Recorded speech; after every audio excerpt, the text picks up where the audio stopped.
Good morning, everyone. Welcome to Higher Moment Mastermind. I'm Shira Lotzar, happy to host our meeting this morning along with my colleagues Alki and Vern.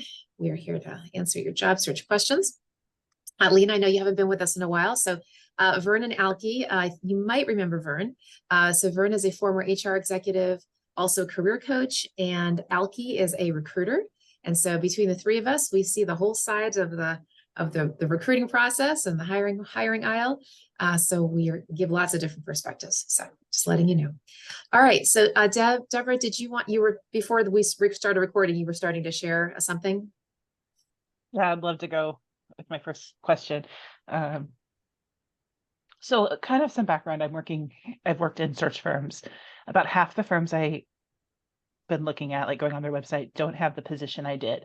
So for context, in some professional services industries, the accountant, the lawyer, they do everything. Some firms have, people who help. So my question is, when I'm targeting firms and I look at their website and say, wow, like they have their head of their firm and consultants and research, but I don't see anybody in that firm who does what I did in my last firm, which is more of a support coordination role.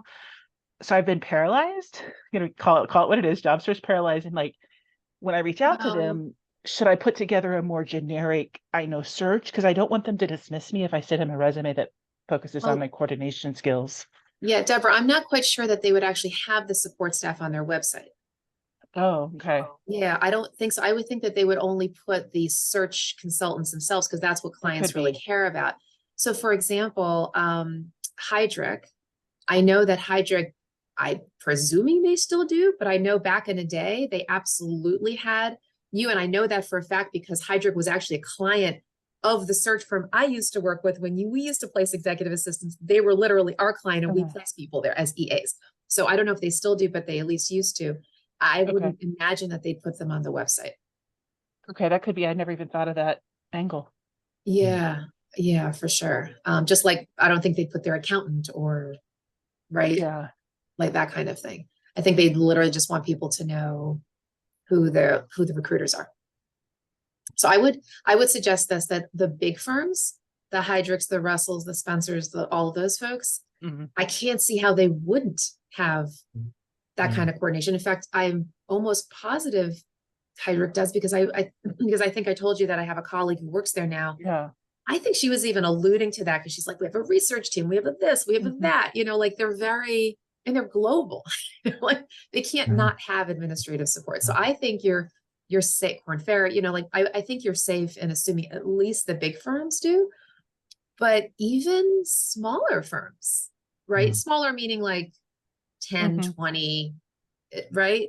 Recruiters, they would need somebody to help coordinate things. As far as I'm concerned. I don't know, Alki, if your experience has been that, but that's what I'm thinking.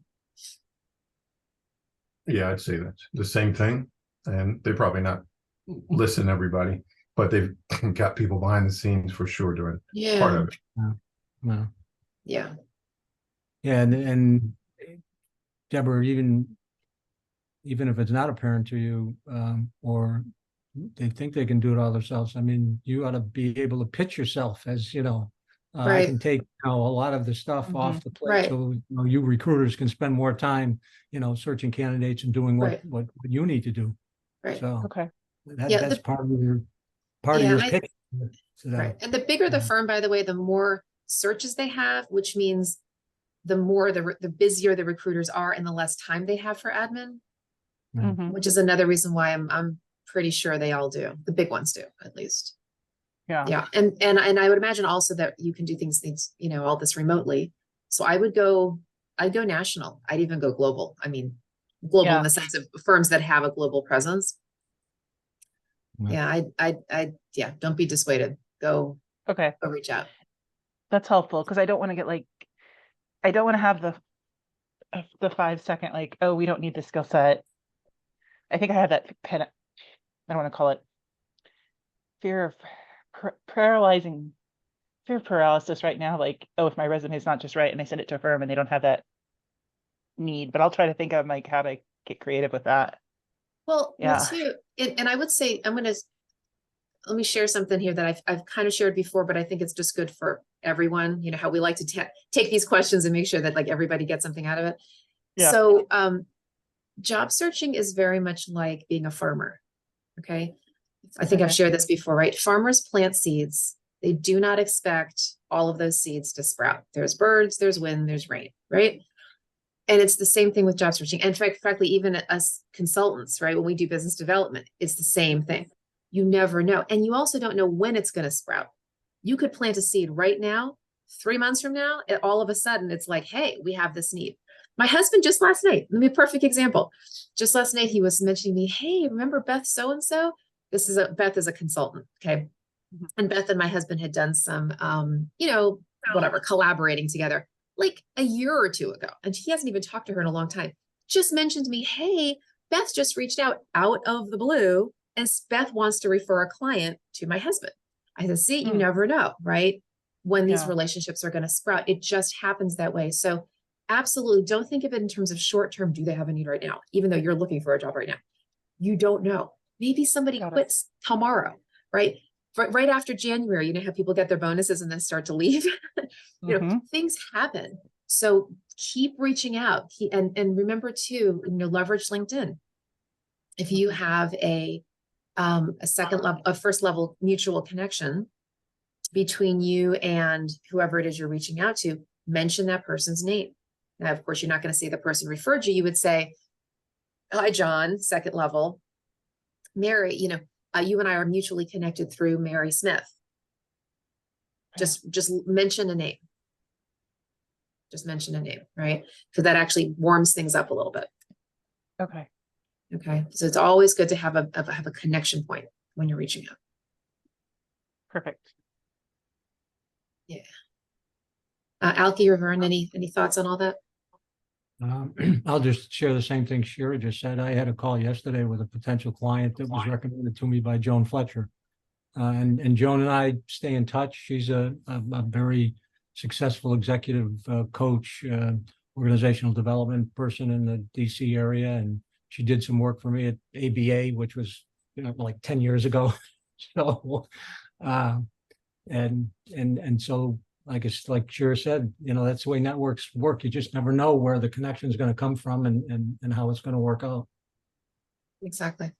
And Kelly, I do see your hand. I just wanted to very quickly address Diana's questions in the chat. I'm sorry, Diana, I've never heard of Wind Vale. I'm not quite sure what that is. And what is a security clearance?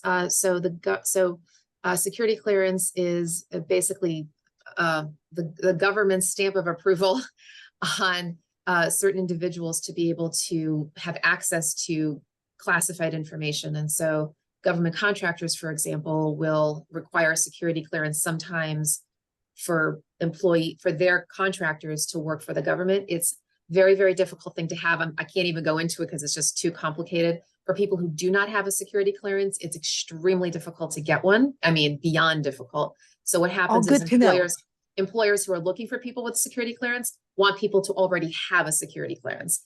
And so that's as much as I'm going to say about that, because it is like very helpful. complicated. Sure, I would stay far away from jobs that require a security clearance if you don't have one. That's what I would say. I just was trying to figure out when I read the FBI job. I'm like, wait a second, with the FBI, okay, let's figure out, because you find out it's not just interpreting, it's the environment you're interpreting. And then you're like, wait a second. So if they have victims, there must have something happened, because Wind Vale is a government contractor. They do something with proposals. It's a company. Yeah. I know they don't have executive assistant. The lowest job they have is a proposal writer. And I had to email somebody. And I guess I'll have to keep trying to get into for Wind Vale. And too bad Susan isn't here, because I saw a company yesterday at Richmond, Virginia, Brand Federation. That would have been great for Susan, since she's a marketing person. Even if it's not full time, they would have pretty much liked a sophisticated person. Because if they want a security clearance, is it confidential information? Because it's not just you give them on the street. It's a very intense process. It takes months for people to get a security clearance, and employers don't want to pay. Right? Employers don't want to pay that unless they want people to already have it. So, but their need for a security clearance means that there's something secretive that they don't want everybody to know, basically. Correct.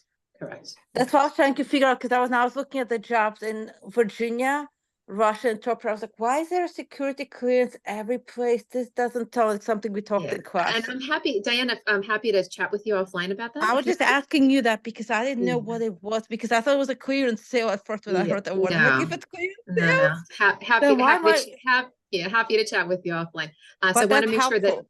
sure, you're welcome. Kelly, I know that you had a question you want to share with us? I don't have a question. I just want to jump on. I'm at my job, so I just want to thank you very much for everything you've done for me and for the group, and I can't thank you enough. And you're a godsend. And you and Vern and Alki, but you, Shira, I don't know what I can do. I don't know what I can do to say thank you for everything you've done for me Well, over the God years. bless you. I know you said that you just got a job, right? When are you going to be starting? Oh, I'm at the office now. Oh, good. That's third week, wonderful, Kelly. so. We're Mhm. so happy for you. Congratulations. And I have my golden Congratulations. retriever here for the day. You have your what? Puppy. My golden retriever puppy for Aw. the day. Yeah. Anyway, I just jump in real quick and just say thanks. And again, you're a rock star, you know that, but you're very humble and down to earth, and you go out of your way to help people out, and it's tenfold. And again, you got my number. If I ever can help you out, you call me 24/7. Well, bless you, Kelly. We are all delighted to support you in your job search, and just pray that everything is successful for you and you're able to continue to make a great contribution. And the bottom line is I got the job through networking. Yep, I'm like, networking. Yeah, Surprise, surprise. yeah. I know. And skills too, right? I don't know And about skills. All Hey, listen, I gotta get back to work, but I also want to get on and say right. thank you very Bless much. you, God Kelly. bless. Welcome, Take bye-bye. care. Bye Happy bye. Take care, Thanksgiving. Kelly. God bless. Right. Happy Bye. Thanksgiving. Bye, Vern. Happy Bye. almost See you around. Thanksgiving. Bye bye. Take care. Bye-bye. All right. So Lena or Diana, any questions for the group? This Diana. Oh, I apologize. Sorry, Diana Berdacca. Yes, Sorry, I there's, forgot we have two today. there's two here today. Two Hope that's not today. confusing.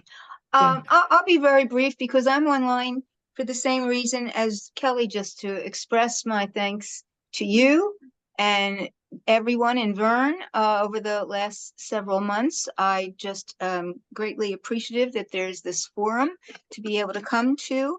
And so I'm here to, number one, just express appreciation for everything that you have shared with us and all your support. So that's number one. I do have a question. It's like a networking question. My latest resume has been sent to Edelman. There's a fantastic position over there that looks like a great match. And I was just wondering if anyone knew anyone over at Edelman, because it would be, talk about networking, it's, Yeah. how do you get that networking juice going when you don't know anyone over there? Right. I I, don't pres- know. I presume you've been on LinkedIn and looked to see who your connections are.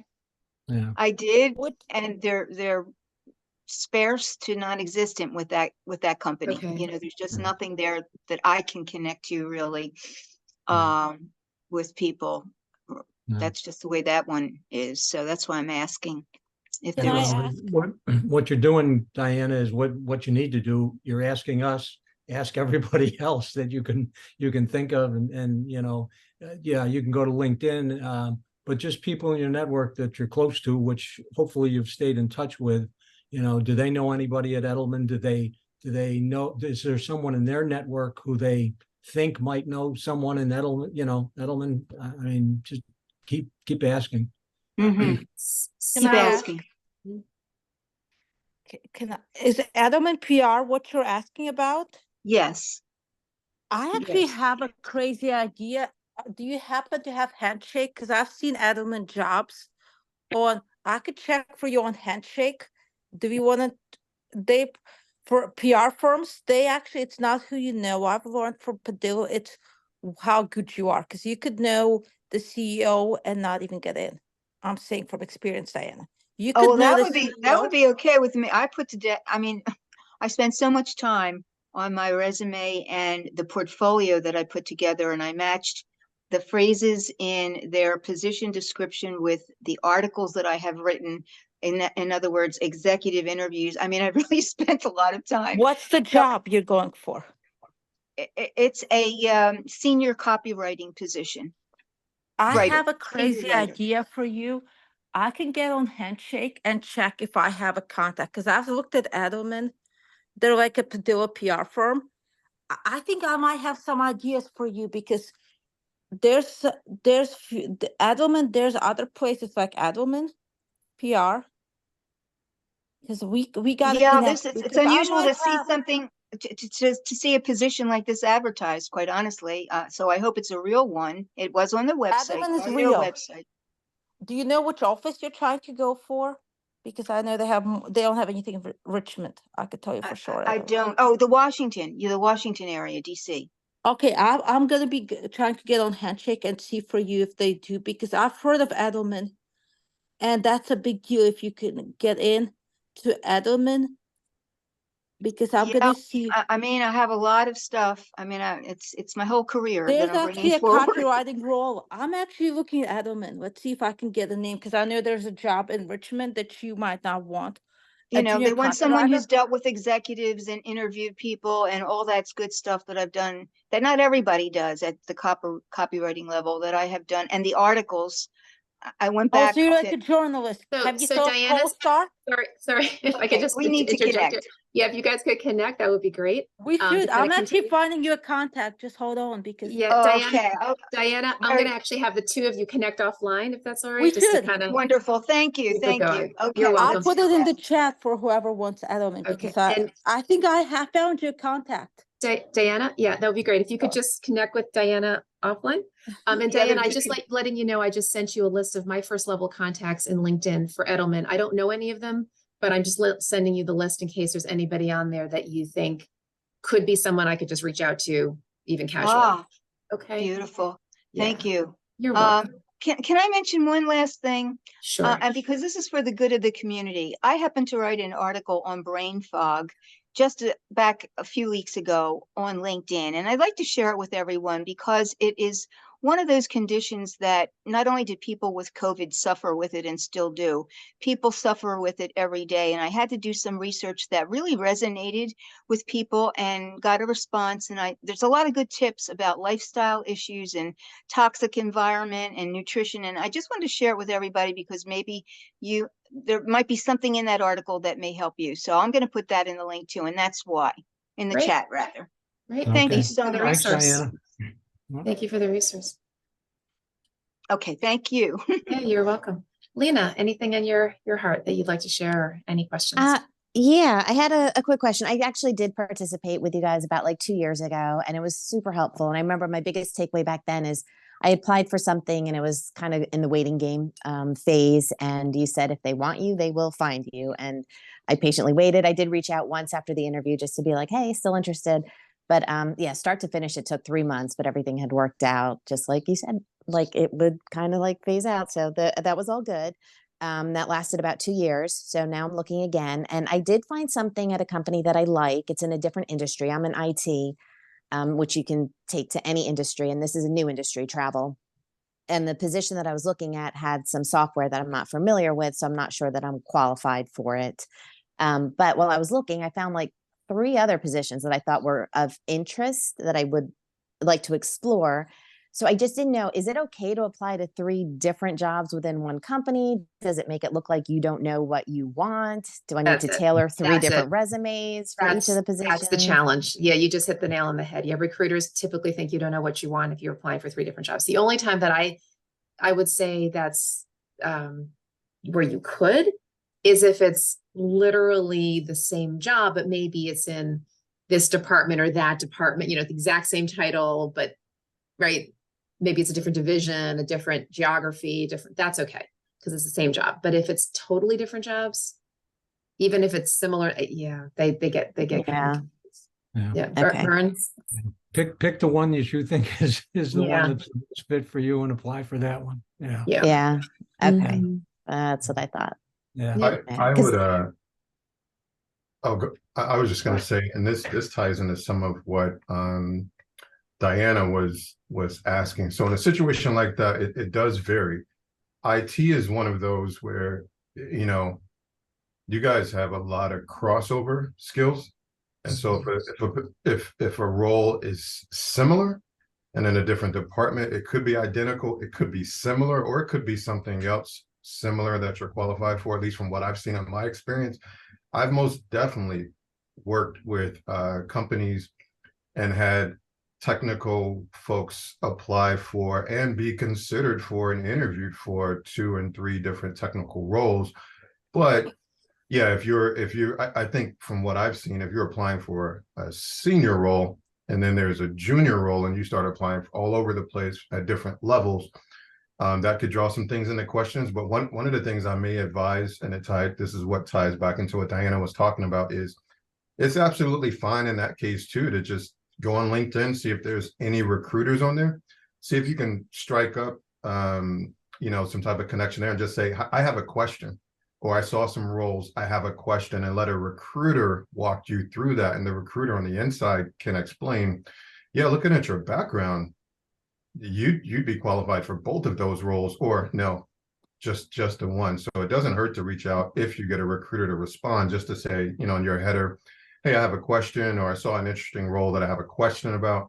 And if you manage to find success with a recruiter, I know I used to be happy if I had the time. I'd be happy to explain a role, because it's less people applying for jobs that they shouldn't be, and it allows more focus on their side. So that's another option you should consider. Yeah, that's a good idea. And you mean you're referring to a recruiter specifically within that company, not like a general. Okay. Yeah, that's a good idea. Because with IT, there is so much crossover. Yeah. And as a business analyst, I've done data analyst work, I've done testing work, I've been on the business side. So I've been finding a couple things that have caught my interest, but I'm like, oh, this is 3 different. They're going to think I don't know what I want. And that is because I don't know what I want. Like, I'm kind of looking for a change. Like, I'm open to a change. I'm open to doing what I've been doing for the past 30 years, but I'm open to something different. So that's why, kind of keeping my mind open. More things I'm looking at that are like attractive to me, but I know I should probably focus like per company. Okay.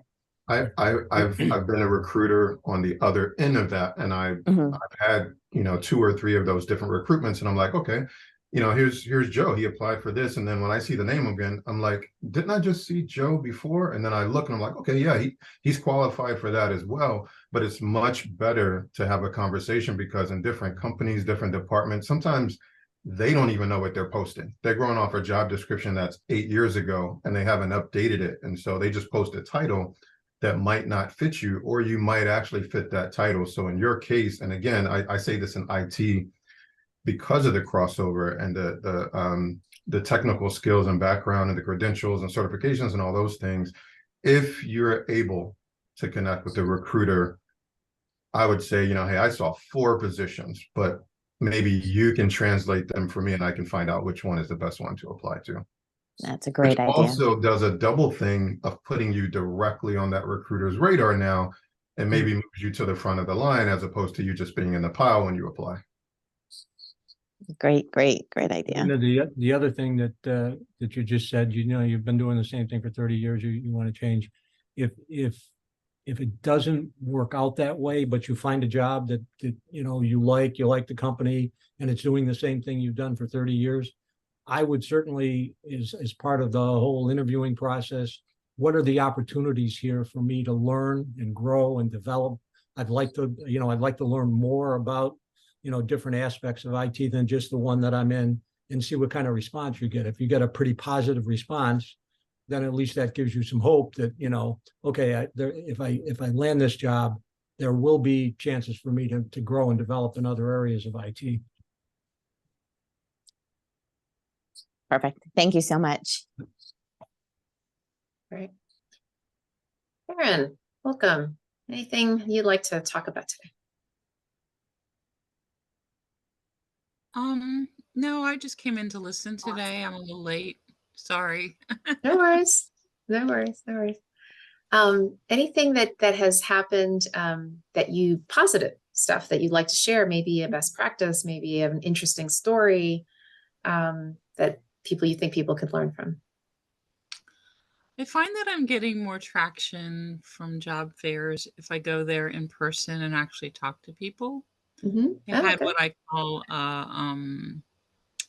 it wasn't an informational interview. The guy doesn't have a position now, but was interested in talking to me because I talked to him at the job fair a little over and above my resume. And, it's kind of like knowing what your tell me about yourself speeches or your 30-minute elevator pitch that you can talk about that doesn't always hit your resume. And I seem to be doing really well with that. It's called the power of human connection. Yes, I'm a good connector. So, do you have a good elevator pitch?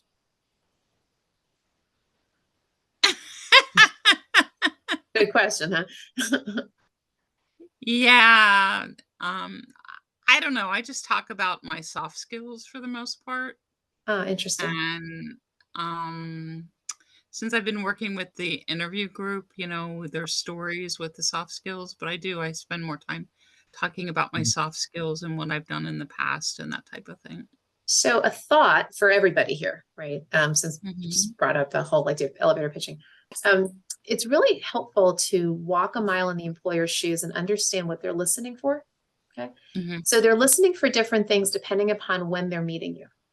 So if they're meeting you, when I say meeting you, I mean either like in person at a career fair or meeting you in your resume, meaning it's before the interview, they're just vetting you. So in the initial vetting stage, what they're looking for are several things, okay? In no particular order. Can you do the job? Your hard skills, not your soft skills, your hard skills. Do you have the functional capabilities to do this job? Do you have the right location? I mean, these days, sometimes it's the remote thing, sometimes it's hybrid, but honestly, location's becoming a very big thing for employers. Are you in the right compensation range? Do you come from the right company or industry, right? To have the industry background that we're looking for. These are some very basic check marks just to see at the initial outset, are you someone that we can consider? Are we going to be making good use of our time? Once they vetted that, then in the interview, that's when they get into soft skills. That's when they want to know who you are, your culture fit, your strategic thinking, critical thinking, all those different things, but they're not actually thinking about soft skills up front. They're thinking about soft skills on the second stage. Because you and a lot of other people can have great soft skills, but that's not going to help them determine whether it's worth their time to interview you, because you have to physically you have to have the functional skills first. And maybe the industry background, all of those different things need to check first before they get into the kind of who you are piece. Does that make sense? So, right. So in your interview, so in your elevator pitch, what I would focus on is what you do. I'd focus on the impact that you've made, because at the end of the day, they're looking for business impact, right? They want you to move their business needle forward. So if you want to share what you do, some of the skills that you bring, the functional skills that you bring, then, hey, in my last organization, here's some of the business impact that I made. I was able to drive this forward or that kind of thing. That's going to help them say, oh, she's going to be a good person for us to take a risk on. Yes, you can bake in some soft skills in there, but I wouldn't lead with your soft skills. I would have that be sort of second tier in your pitch. At least that's my perspective. Vern and Alki, if you have another thought, that would be great. Well, let me begin by saying I hate the word elevators pitch. It reminds the vision I have in my head is I have you trapped in an elevator, and in the next 30 seconds, hello. The next 30 seconds, I'm going to tell you all about me, whether you want to hear it or not. So that said, one way to begin to tell someone about yourself, and this is one of the most common things that'll happen in networking, is when somebody asks you, what do you do? And there are lots of ways to answer that. The vast majority of the ways that people answer that, they tell their title, they tell their profession, they tell their industry. I'm the VP of HR, I'm an attorney, I'm a registered nurse, whatever. And first of all, giving your title or your profession doesn't answer the question. Question is, what do you do? So think about, in answering that question, tell them what you do, or at least one thing that you do and one thing that you do really well. So one of the skills that we teach at Context Count is we call it a best test answer. 2 sentences. It's short. It's sweet. Somebody asks you, what do you do? You tell them something you do best, a skill and expertise, something you want to teach the other person immediately about who you are. And then the second sentence is a testimonial. It's an example. It's a way to validate that I have the skill. And here's an example of me using it, and as Shira said, to achieve an outcome, to achieve some positive outcome. So I could say, I'm the president and CEO of Contacts Count, if you ask me what I do. That doesn't really tell you exactly what I do. It doesn't tell you much about me. And some people might say, oh, well, what's Contacts Count about? Other people don't know what to say. And they just kind of, oh, okay.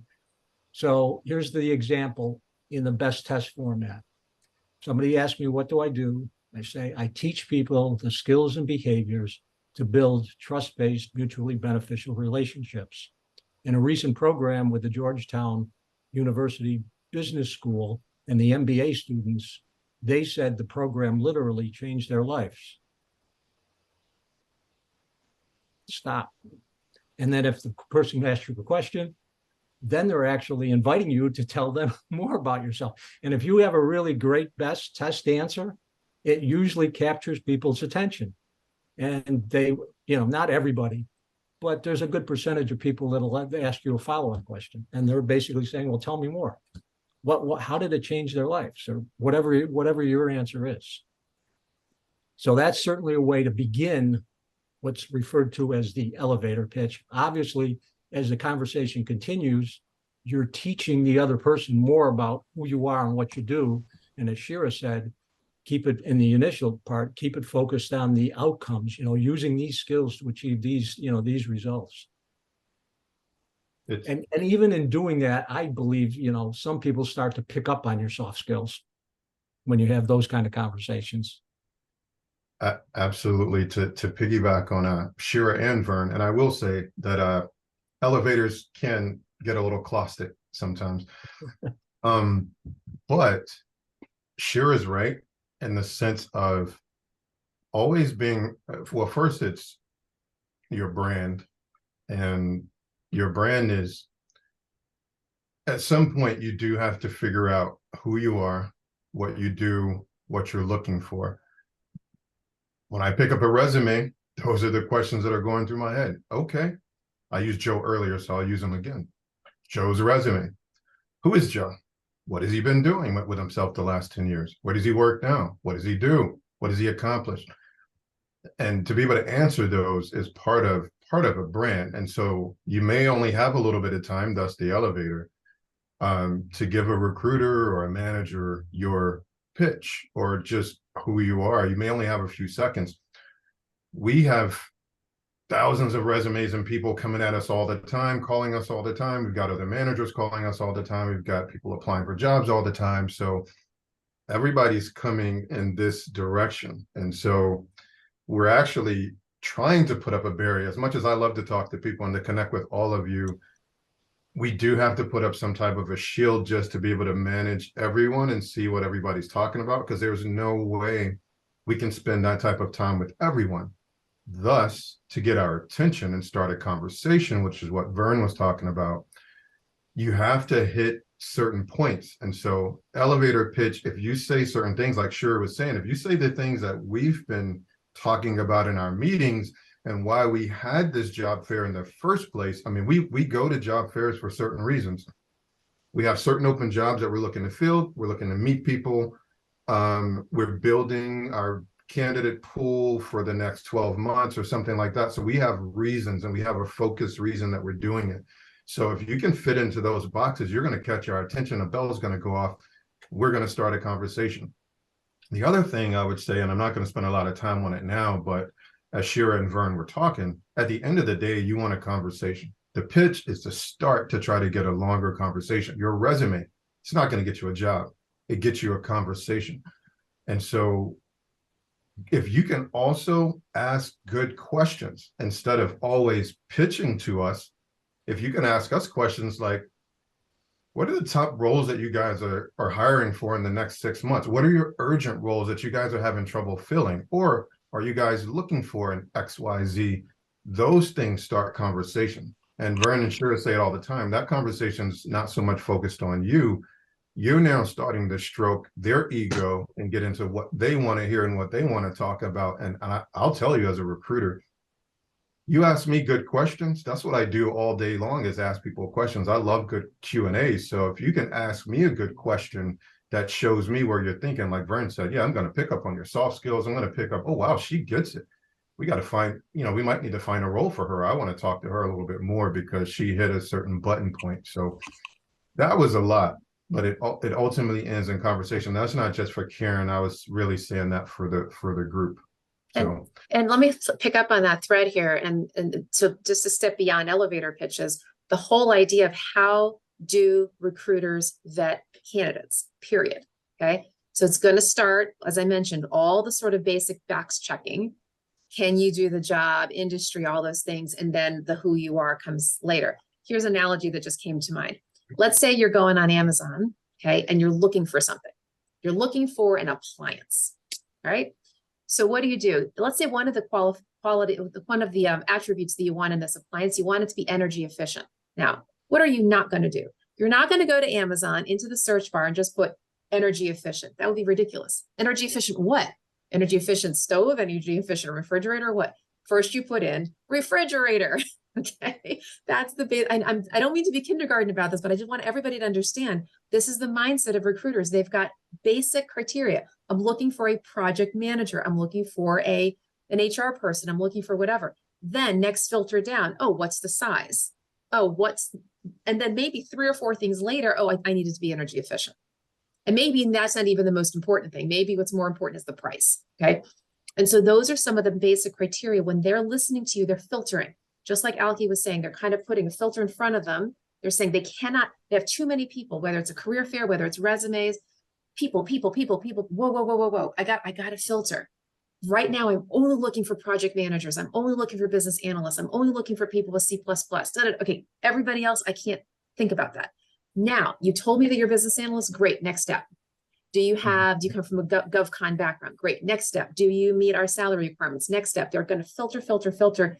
Finally, you've got a small list of people. Okay, they can breathe. Invite those people in for an interview. All the people meet the basic qualifications on paper. Now, who are you? Are you going to be the right culture fit? Do your career motivators align? Is this going to be the right work-life balance? Like and then how do you think? And what do you, then they're getting into the who you are piece of it. But the basic is just like looking for a product on Amazon. Is that helpful? Got to have all the basic boxes checked first. Karen, does that make sense? Oh yeah. Like I said, for me, it opens up a conversation. I can talk a little bit more about me.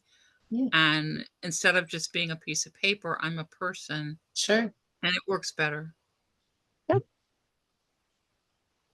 Mm-hmm. All right. Alki or Vern, anything on your desk? Any anecdotes you want to share? Recent things that have happened? Things, do's, don'ts, funny things, things that made you go, huh? I just said mine. I think and I'm working on some other side projects that have me doing this, but it's what we just talked about, and it's what I just rambled about, which is and I'm not talking about just everybody on this call, but it's been in my mind a lot lately, and on my heart with a lot of the projects that I'm working on, is how do I show candidates more, as you've been saying today, and you say it a lot, how do I put them on the other side of the desk, which then shows them how to elevate themselves closer to the top, as opposed to being in the other part of the pile. So it's to think like a recruiter, and you talked about it a lot. Some people think, I'm working on this resume. I've been working on it all week. I'm hitting send. Boom, they're gonna like that. There's no way they're not gonna like that. There's no way they're not gonna see that. I've got all this experience. I'm good at what I do. I know they're gonna give me a call back. And we're on the other side of the desk saying, oh wow, I already had 49 people apply in the first 5 days, and we're already talking to the 7 that we saw out of the first 10. So yeah, we're gonna make a decision, and you'll never get seen. So my mind has been there, and what you guys were just talking about, elevator pitches, things like that. everybody can't think like a recruiter, because if you've not been a recruiter or a hiring manager, you're not going to think that way. But yeah, I would say, you know, someone asked questions today about what else you can do to network. I'm just go into a question frenzy and just ask questions. Forget about presenting yourself. That's one seed that you sow as a farmer that Shira was talking about. Add to your bucket one good question that I can add that leads to conversation, which thus human connection. Now you have a conversation going. You're not asking about a job. You're asking a question about them. It's the end of the year. What's top of mind for you guys? Are you guys having town halls? Or I went online and I saw you guys are having a big volunteer project. I've been thinking about you guys for a while, so I'm going to volunteer. But as a recruiter, what positions, you know, do you guys have on the deck for 2024? Put some questions in your elevator pitch bucket and try that approach. If you're not making the connections or getting the networking that you want, get in question mode and see who responds to good questions. Not about you, but about what they're doing. Right. Vern? Well, I guess for me, one of the projects that I'm involved in now is I'm actually doing a pilot program where I'm using the online program that we have to create what hopefully will become like a cohort coaching program, where people would take the online, you know, they take a module in the online course, and then we actually have a coaching session to review the material and have people ask questions and get feedback, and, you know, kind of a customized approach to an online course. So.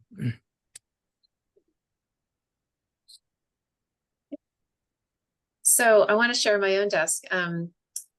Yesterday I had a coaching client, so I'm a career coach as well as a recruiter. I had a coaching client yesterday, and this is a geography related note about what's going on right now. I think some of you have heard me share in recent past that because of the tendency toward remote opportunities now, it's really changed the candidate landscape. So what's happening is we have a whole bunch of companies in the country who have gone fully permanent remote. Like they're not going back to hybrid, they're just doing remote. I'm making up a number, okay? I'm going to say 50%. Just anecdotally, that's kind of the number that's in my head. I'm going to pretend, okay? Let's just say 50% of companies have done that. What's happened is, on the one hand, it has given employers this big swath, right, where they can go all around the country, and it's good for them.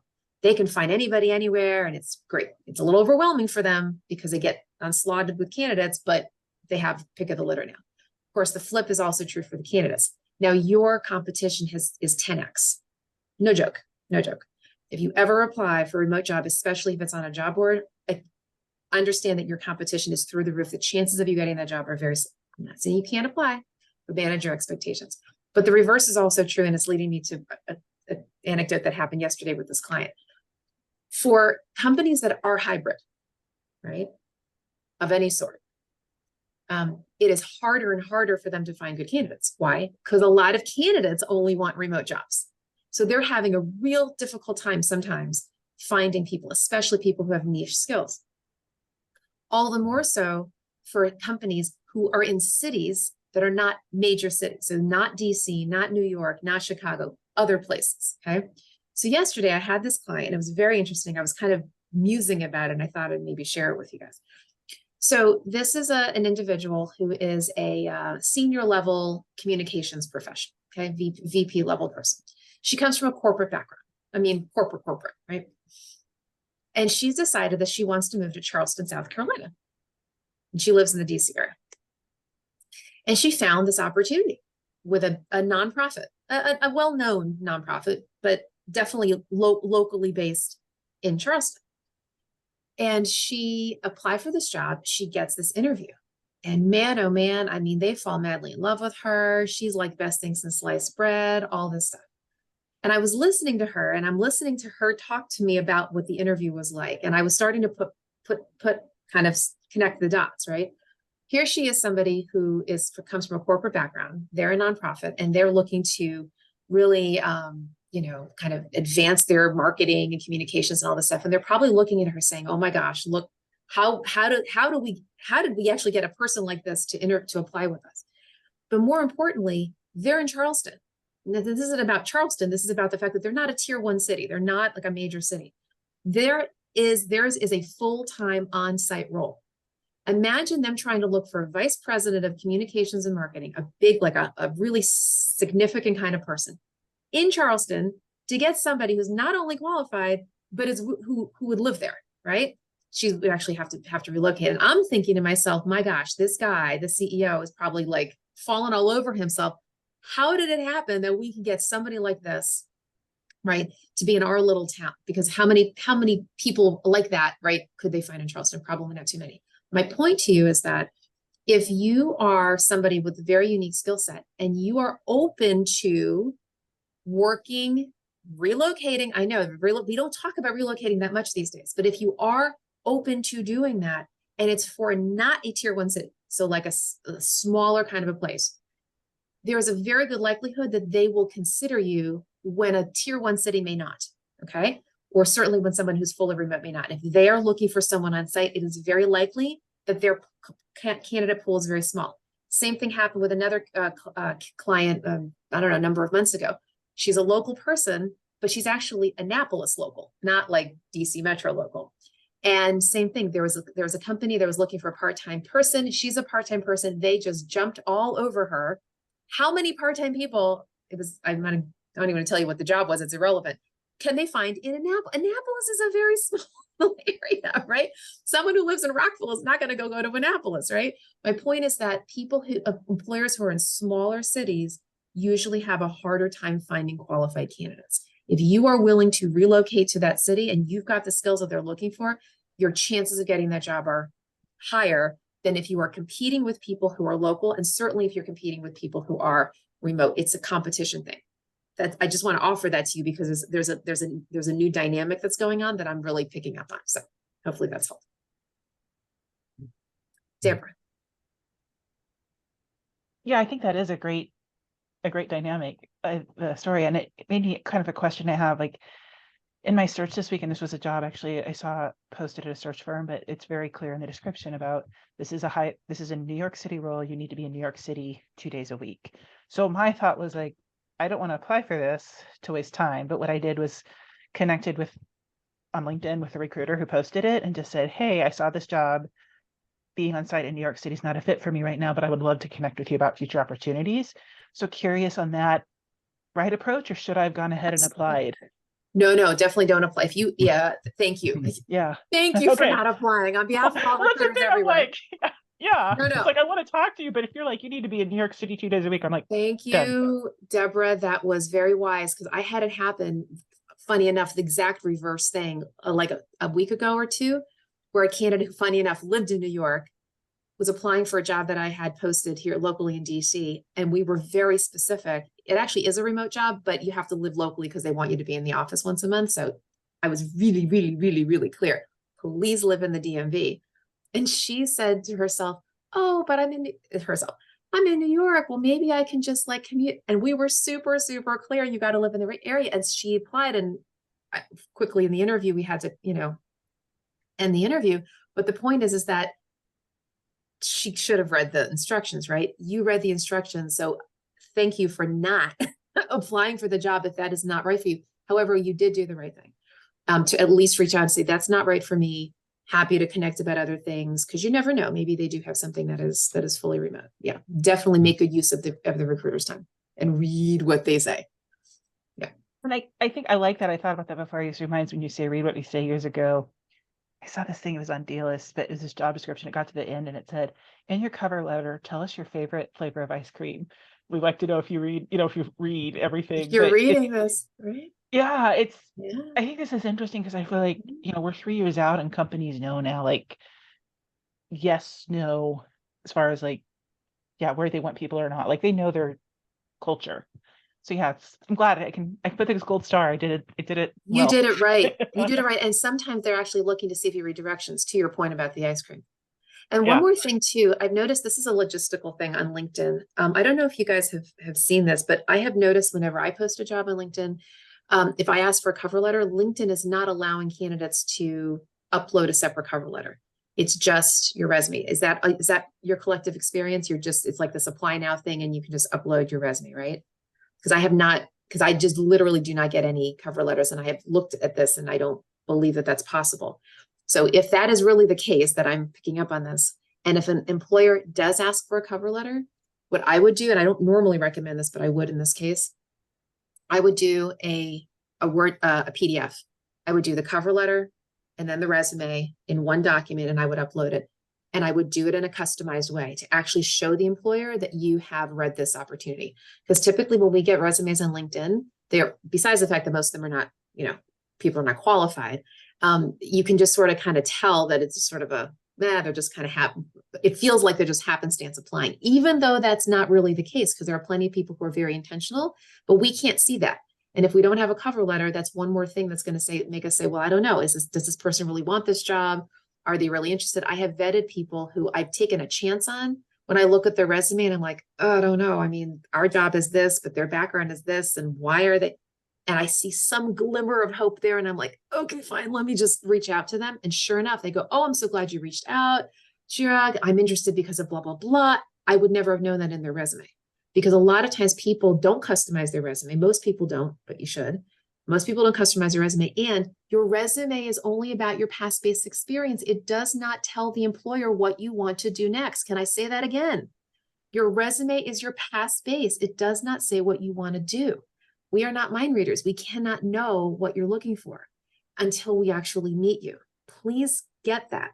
That's another reason why cover letters actually are important, presuming the recruiter actually reads them. With not everybody does, most people don't. But if in case they do read it, you want a cover letter that aspirationally speaks to why you're aligned with this. I'm interested in the mission. I'm interested in the role. I'm doing a career shift, blah, blah, blah. You might notice in my background this, but actually that, whatever it is. Resumes do not tell the whole story as to why you are interested, let alone why you're qualified. So I just want to encourage you, do cover letters for that reason alone. And then, like I said, I would recommend do 1 page, 2 pages, cover letter, resume, stick it all together, do a PDF and upload it. It'll be very impressive to the employer that you've taken that time, presuming that's really a job that you're interested in.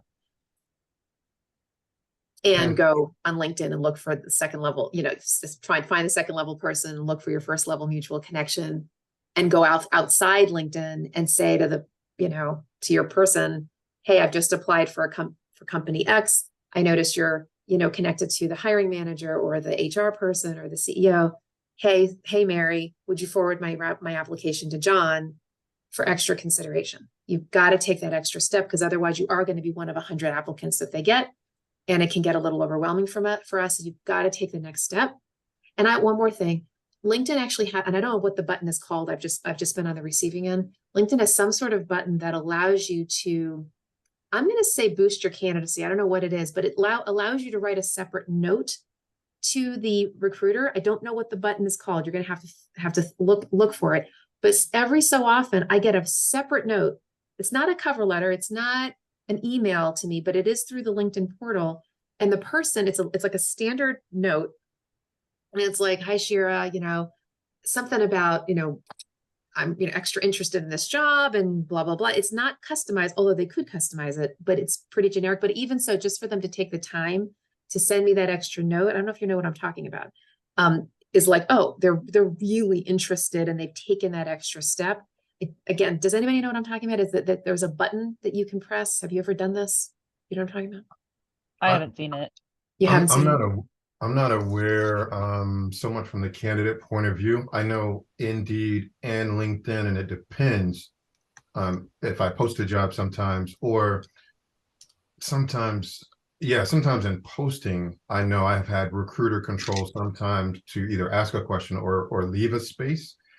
I don't know what that random one is that pops up. Yeah. Maybe it's a premium feature. Oh, maybe. I mean, I don't know. I'm just guessing because I've never seen it before. Yeah, I don't know. And I'm just trying to look it up and see if I can see what, I'll look it up as we keep talking and see if I can find an example of it. It's just interesting enough for me to say, that somebody would write this extra note. But the point is whatever you do, if you're really interested in that job, write the cover letter, find a connection. And if you can get the email of that recruiter, would not hurt to send the resume and cover letter to them directly. And you could actually reach out on LinkedIn and connect if you wanted to. The point is, go the extra mile, couple, 3 things.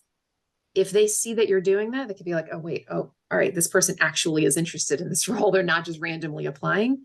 That can go a long way to getting you an interview. Sure. May I just clarify something?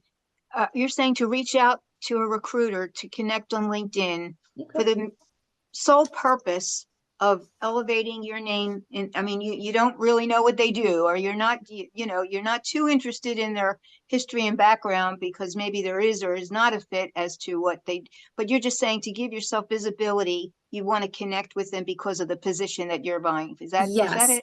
Yes. And more importantly, let me just take that to another level. Recruiters are always looking to fill their database. Okay. And when I say their database, their LinkedIn database. Most recruiters are what's called open networkers, or sometimes people call them lions, LinkedIn open networkers. I'm one of those. I don't know if Alki you are, but we sort of connect with a lot of people, particularly people who are in our sector, whether it's our industry sector or the careers that we hire for. I would say as a general rule of thumb, it's always a good idea to reach out to recruiters. Now, Diana, in your particular case, you're in PR, right? So you're not gonna connect with a technical recruiter. Lena, you should be connecting with technical recruiters, okay? But you have to be a little bit specific because it's not going to make sense if they don't recruit for what you do. But that said, in general, they're usually open to connecting now. For a particular job, I don't see anything wrong with trying to connect with a recruiter in this job search. I would not reach out to the hiring man. I would not try to connect with the hiring manager during the job search, because that could be a little bit like, a little too Right. pressureful. Okay? Not a good idea. Yeah. No, but the recruiter So I don't think there's a problem. Let me ask you then, just to follow on, what is the script that you would say in a very diplomatic way to that recruiter you've targeted because you sent your resume to that organization? You want visibility. I would say something like, hi, John, following up on my recent application for the vice president or whatever, wanted to make a LinkedIn connection with you so that we can keep in touch. And to be considered for this or future opportunities that might be a good fit for my background. Something like that. Okay. It's fine. Nothing wrong with that. But again, I would only do that with a recruiter. Okay, thank you. Mm-hmm. Yeah, Lena? Yeah, can I ask something about LinkedIn? I'm not very well versed on LinkedIn. And years ago when I signed up, I used to get a ton of emails when I really wasn't looking, and I changed some settings and I turned stuff off, and now I get like no hits. And I think LinkedIn has changed. So I have to figure out how to go back in or what to do to turn my resume on to say that I am looking. And recently I signed up for the premium because there was like a 30-day free trial. Are there good things to really take advantage while I have that extra access that I should be doing right now? Yeah, Like that's a great question. So premium's an interest. I get this question a lot. Premium is an interesting thing. So in general, there are only I'll say 2.5 reasons why one would want to consider premium. Number one, if you are going to do an extensive amount of searching, what do I mean by that? LinkedIn has a search feature in the upper left-hand corner of every page. It's a search bar. It's hidden in plain sight. Most people don't even know it's there. We recruiters know it's there because we use it all the time. Job seekers don't even really know it's there. I actually do a full training on this. And I'll put in the chat a video that I have where I did a training. But anyway, so if you are going to search for people, now, Lena, let me make sure you're hearing what I'm saying here. This has nothing to do with the job board, nothing to do with LinkedIn's job board. This is just searching. When you're searching for people, you're searching for companies, you're searching for connections, okay? If you're going to do an extensive amount of that, at some point, if you have the free account, LinkedIn's going to have a little box that's going to pop up. And it's going to, I don't know at what point, but at some point, if you do a lot of searches, it'll say you have reached your commercial limit on LinkedIn. You now have to upgrade to premium. What's a commercial limit? They're thinking you're a recruiter or a salesperson, because recruiters and salespeople tend to use the search features all the time. So they're like, hey, this is your business. you gotta pay up, which is their prerogative. They gotta make money. Like, that's fine for them to do that. But if you're going to do a lot of searching, if that's like the main reason. The second would be if you wanted to use InMails. Now, for those of you who don't know, InMail is kind of like email, LinkedIn's version of email, sort of. It's basically messaging, but it's messaging for people you don't know, people you are not yet connected to. It's called InMail. They do call it messaging, but it's really called InMail. If you have premium, depending on the level of premium you have, if you have by the way, if you only have the basic level of premium, these days you don't even get any emails. They've recently changed that. It's like the second level up. I forget what it's called. It's like, I think it's $60 a month.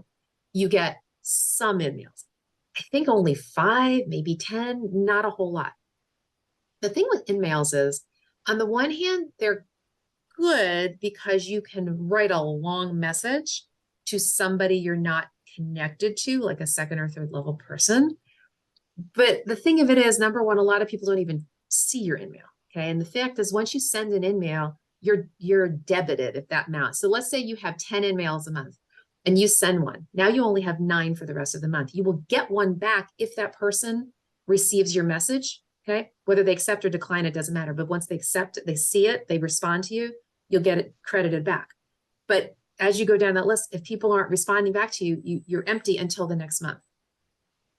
And the other thing too is, why would you even be writing a long message to somebody? Okay. You have to be very judicious about this. I recommend, generally speaking, just use the connect button. If you're trying to reach out, do a short little note, which you have 300 characters, not words, 300 characters to write your note. You're just writing a little outreach.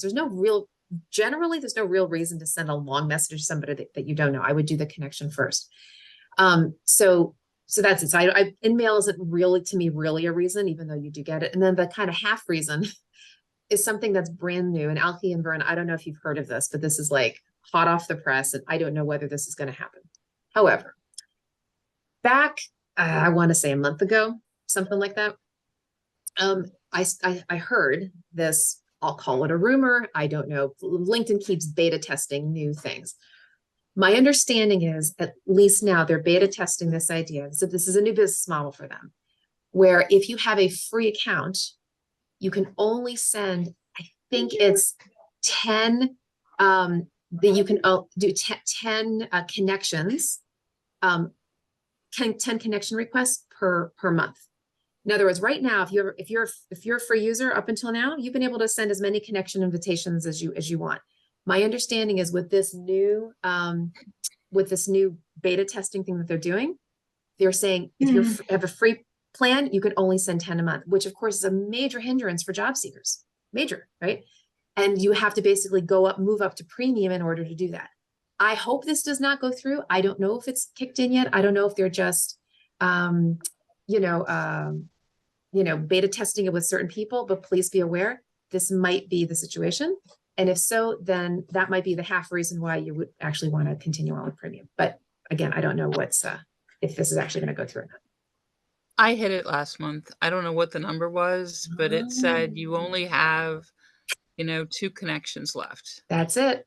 There it is. And I just thought, oh, great. Now we're going to mess with something else. That's it. So Karen, I don't know whether this is applying to everybody or if they're just rolling it out piece by piece, but maybe it's already in effect. What I love about LinkedIn is they're not consistent. You might get it a couple of months and then it just disappears. Right. So I have been banned before because I've done too much of what they didn't want me to do that month, But the next month the clock starts over. So sure. That's right. It's everything with LinkedIn is per month. That's right. Yeah. Right. But I don't ever know the number. And if you asked what the number was, they would never tell you. Yeah. I think it's 10. I think that's what I heard, but they keep changing I'm the sure model. it was way more than 10 when I hit it this last month. So Okay. Well, anyway. I don't know what the number is. So yeah. So Lena, there you go. There's your very long answer to your short question. Thank you. I'll go back and watch your LinkedIn video. Thank you. I just looked it up, and it's I don't know if this is not a fixed number. All right, that might not be. Yeah, that's not the correct one. I thought it says 20, but I think I need to open this link. Okay. Yeah, so just disregard that. Well, anyway, disregard. you may Yeah. want to look it up and see what the current thing is. And I'm sure they're getting pushback, so that they might change it. All I know is once Microsoft bought them out a number of years ago, they started really battening down the hatches on their business model to see where they could, Yeah. get more More money. ways for them to make money. Yeah, which look, they're business. I mean, they give us a Mhm. million things for free, so that we really shouldn't complain, right? Because we Yeah, get to use this amazing tool for free, but still, things do change. Yeah. So what I did with my beginning part, I can't remember what it's called, is I put my phone number and my email address in my overview part so they can contact me without, any problem. And I it think, gets me a fair number of emails in there. Karen, Huh? that is a fabulous thing that you're doing. I highly, highly I did recommend it that years people consider. ago, It please contact is, me at this and it this, is, so they can find it. and let me just underscore this because I have recommended this to people in the past. Recruiters, you want to make it easy for recruiters to find you. hmm Absolutely recommend putting your email and or your phone number, because you know what? Here's the thing, you're going to get spammed anyway, right? People have got your phone number and your email. You're going to get telemarketers. You can always hit delete, but to make it easy for a recruiter to find you, Karen, that is fabulous. I would do it. Right. Put it right there in the about section. Recruiters, please reach me at, and then they don't have to hit connect. They don't have to go rigmarole to find you. It makes it easy. Good for you. It usually means I get an email from them, and sometimes great. I get a lot, sometimes I don't see anything. So Doesn't matter as long as you made it easy. Yeah. Because you can't always get into the contact information, and mostly they'll give you an email address when you're in there anyway that Yep. is related to LinkedIn. So might as well give it to them up front. Yep, I agree. All right, so looking at the time here, any other last minute questions, thoughts, ideas? Well, let me throw this one out. Thank you for listening. One other situation, a foundation is looking another very, very interesting position. When I looked at their position description, they said they were making a decision in December. Okay, fine. I happened to see they're connected with Marcom. So this recruiter that I'm talking about is the person where you're sending the position. But on LinkedIn, it says October. There's this wonderful description of the job, and it says the deadline is October. Okay, so I have October and now I have December. So am I too late? Do I do nothing because the deadline has completed, whatever? So I saw on the foundation website the name of the person the role reports to, and I sent an email and just asking about the date. And then I actually called her as well, and we had like a 60-second conversation, and she said, oh, send it to, Melody at Markham or whatever. And I just thanked her very much. Is it overkill? I did that, haven't heard back in terms of we have received it. So, and that's just like a week or so ago. Is it overkill to go back to the manager and say, thank you for your guidance? Just for your information, this is my cover letter and resume. Can I do that, or is that overkill? I see. Okay, well, so you're talking about Markham as a search firm, right? Yeah. Yeah, because I know who Markham is. I just want to make sure everybody understands that. That's it's because of that I'm going to advise you in a certain way. Okay, so I'm so glad you brought this up, Diana. So let's back up the train for a moment. Sometimes employers search for candidates on their own. Sometimes they will use an external third-party recruiter, aka headhunter, which Alki and I fall into. Okay, those are two very different situations as it relates to how you, the candidate, engage with the company. If they're using a third-party recruiter, you need to go through the third-party recruiter exclusively the whole time. Now, the fact that the hiring manager said, oh yeah, go to Melody, she passed you back to the recruiter, that's fine. Right. That one time, that's fine. Yeah. Once she did that, you've got to go through the recruiter. They're trying to save themselves a lot of time. That said, Okay. but this is for everybody here, right? If there was no recruiter involved, if it was just the company doing their own recruiting, you have to say, who's the first point of contact? Is it a corporate recruiter? Is it the human resources person? Is it the hiring manager themselves that's actually doing the search? Maybe it's a tiny little company and the hiring manager is doing their own searching. Whoever the point of contact is, that person you can follow up with. If that makes sense. Okay, good. Thank you. That's what I Yeah. appreciate that. Yeah. With all that said, though, when it comes to getting yourself noticed, even if there's a third party involved, it's okay. If there's a hiring manager involved, I'm just gonna say this just lightly, and Alki, you tell me what you think about this, but I don't see any problem with going, I'm gonna say around the recruiter, but to actually get yourself noticed. If there's a recruiter involved and you have a third, another person, let's say, again, let's Mary. Okay, Mary's your contact. And Mary knows the hiring manager, John. It's okay to me. It's okay to have Mary send your resume to John. John's then going to pass your resume over to the recruiter anyway. So I've had this, let me just give you an example. I've had this happen. Let's say I've done a CEO search and there's a board of directors. This happens more than you would think. Sometimes the board of directors will actually refer a colleague of theirs for the role. Okay. But what do they have to do? They have to refer the person to the recruiter for the vetting. But the point is that somebody at that level were having those connections. Eventually the recruiter got it, but there was conversation happening outside of the recruiter. The recruiter didn't go find the person. That person got referred through that back channel networking. I believe it's okay if you know somebody who knows the hiring manager, say, look, Mary, John is doing this hire. There is a third party recruiter involved, but I want John to be aware of my candidacy. So would you mind just passing my resume forward? What'll happen is John will then say to the recruiter, hey, look, this is a referral from a colleague of mine. Hey, recruiter, would you give this person extra consideration? I'm not saying whether they will or not, but at least the recruiter's going to have a flag like, oh, okay, got it, John, my employer, client of mine. I'm happy to give an extra look at this person. Does that make sense? Okay, there are only two people involved, Markham doing the search and the manager. I think I just heard you say, don't take any extra effort with the manager since Correct. but if I knew a reference, someone wanted to say something wonderful to me, I could do that with the manager. That's what you're saying. If they know the manager, not just randomly, not randomly. Yes, if you knew somebody who knew the manager, sure. I don't have any problem with that. If they just want to put in a good word. Great. I would just add, if they know the manager really well. Yeah. Okay.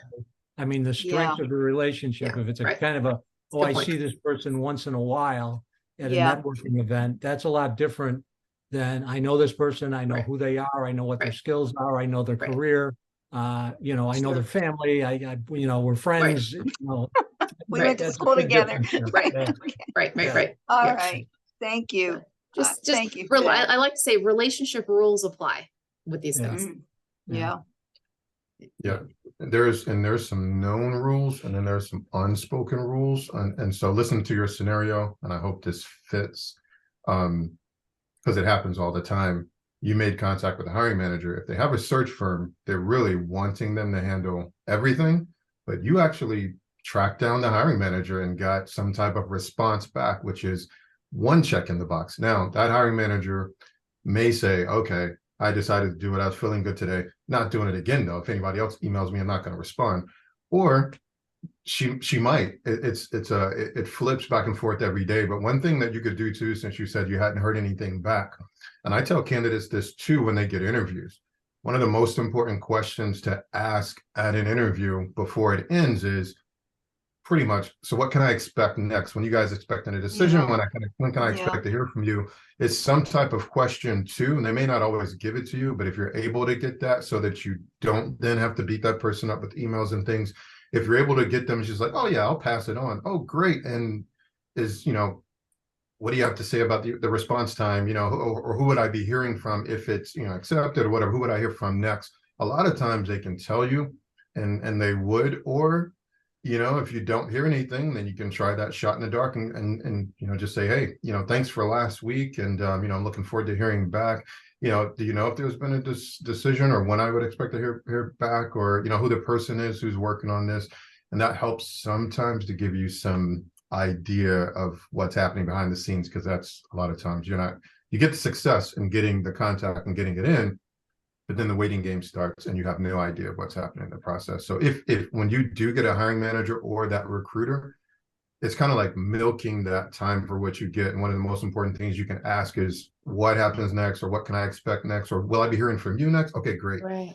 Then you kind of also put a little note on the recruiter, like, now I got to get back to her, as opposed to, she didn't ask. Now I can just get back to her in 6 weeks. Right.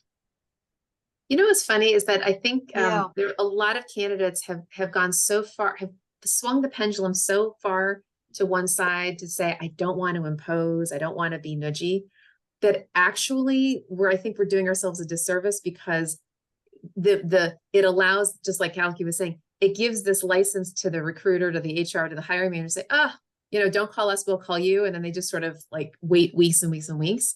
So I think there's a little bit of a balancing act.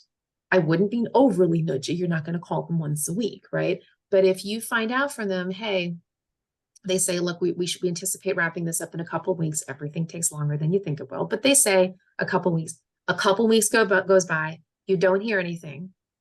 Maybe wait one more week and then ping them. It's okay. The funny part is that a lot of hiring managers assume that candidates are just basically waiting by the phone for them. Recruiters do that all the time. Hiring managers do that. They literally think, oh, I've got these 7 candidates. When I call them, they're going to be ready. They're going to be interested, which of course is not the case, because you're still interviewing. You could be getting a job. But if you ping them and say, I'm actually interested and I'm still, you're my first choice, you're my whatever, that actually can help, lift up the strength of your candidacy. They're like, oh, this is somebody who actually reached out to me. This is somebody who's showing me that they're interested. This is someone who I could probably, we can close the deal. It's likely that they're going to at least think of you a little more strongly. Just don't overdo it. Okay, well, Monday, Markham got my materials, so I haven't, usually, when you are sending something, I get a lot of emails, which is wonderful, from LinkedIn and others. When I send in a resume, I know immediately in an email that they received it. It's lovely that process is working like that. So you just have a sense of, okay, they got it, at least. So when I don't get that, when I haven't received anything, it's like, okay, this is the question that we've just, I guess, talked about. How much time, if she received it on Monday, can I give her? I sent her a follow-up, and I just said, I don't want to be redundant, but I wanted you to have my resume and my cover letter. So I wouldn't be, it's not about following up on your resume. That's not actually, thank you for clarifying. That's actually not what I'm talking about, because we can't have candidates constantly saying, hey, did you receive my resume? If she doesn't have a process in place, unfortunately, she doesn't have a process. Okay. I would just let that go. What I'm talking about more is if you're already in the process, you've interviewed, right? And at the end of the first interview, you say, what's the rest of the process? And they say it's going to take a couple of weeks. Then, but right now, I mean, she could be flooded with 100 resumes and you're just one of them. And if you're not qualified, she can't get back to everybody saying you're not qualified. Got it. Yeah. All right, so let's go ahead and wrap up for today. And for those of you who would like to stay on for the short prayer call that I lead, you're certainly welcome to. Otherwise, look forward to seeing folks next week. And I will be doing this the Friday after Thanksgiving. So you're welcome to join me then as well. Okay. Okay. All right, so wishing everybody a blessed day.